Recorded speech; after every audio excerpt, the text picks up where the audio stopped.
A one, two, three, and into the woods. Running into the woods. Into the woods.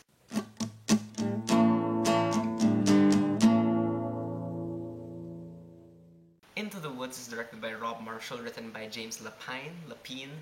It's based on the musical by him and Stephen Sondheim, and stars this ensemble cast. You've got Meryl Streep, Emily Blunt, James Corden, Anna Kendrick, Chris Pine, Tracy Ullman, Daniel Huddlestone, Johnny Depp, Lilla Crawford, Mackenzie Mauzy, and Billy Magnuson.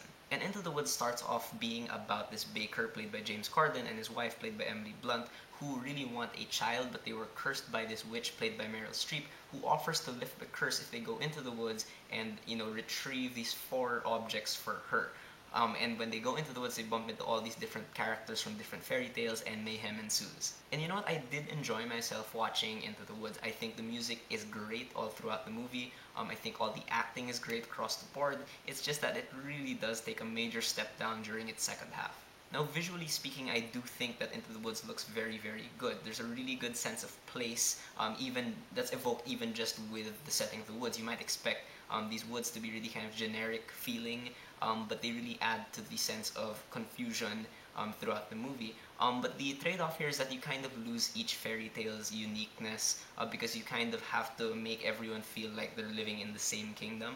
But the real reason why you're gonna watch this movie is for the music, and the music is really, really great all throughout the movie. It feels like an old school musical because this started out as a musical back in like 1986 or something, and it's great. It shows in the music that a lot of the melodies really kind of repeat all throughout, which is completely fine with me. In fact, I think it really kind of helps it stick in the mind, and it's always fun to listen to because the wordplay with the lyrics is just so clever, and it's really, really funny also with that kind of dark humor sprinkled in there. And of course, I'm going to single out some songs that really stood out to me. The entire 14-minute prologue is great. Stay With Me, which is the song Meryl Streep sings, is of course she does it well. Your Fault, which is the only song in the second act that I actually really like. But for me, this absolute the absolute show stealer is the song Agony, which is sung by the Princess, played by Chris Pine and Billy Magnuson. It's a hilarious song. It was so fun to listen to.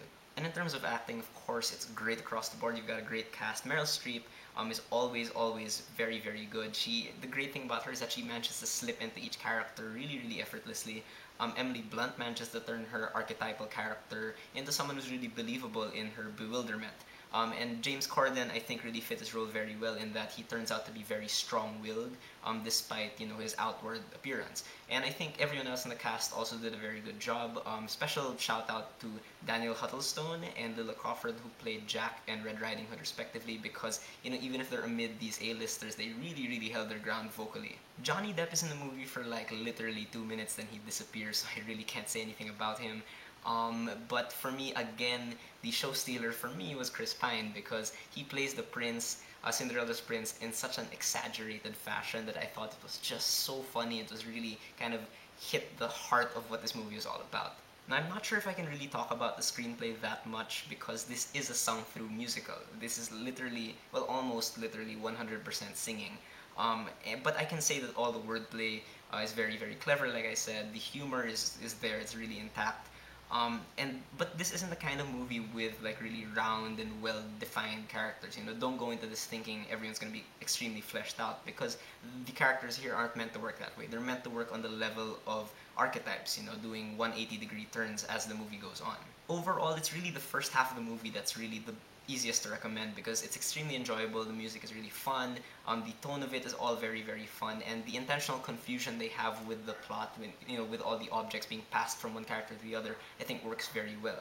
But this is where I get to the negatives about the movie, and it's really about that second half. The second half really just kind of falls apart because, while the first half had dark humor, this one I think gets a bit too dark that it forgets the light moments. So, the pace really just kind of grinds to a halt. It made the movie feel like 3 hours long. And I think there's a bit too much confusion this time because you don't understand what the characters want anymore. You don't understand what happens to them at the end.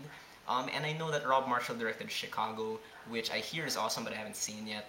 But the way he directs this movie, he directs it well, but it always comes off as a stage thing. It feels very stagey in that every time you're watching a musical number, it feels like you're watching it on stage, which is really distracting. It took me out of the movie. But overall, I still would say that Into the Woods is a pretty good movie. I think it's kind of more for fans of the musical. I think if you've watched the musical and I haven't. Tell me if I'm wrong.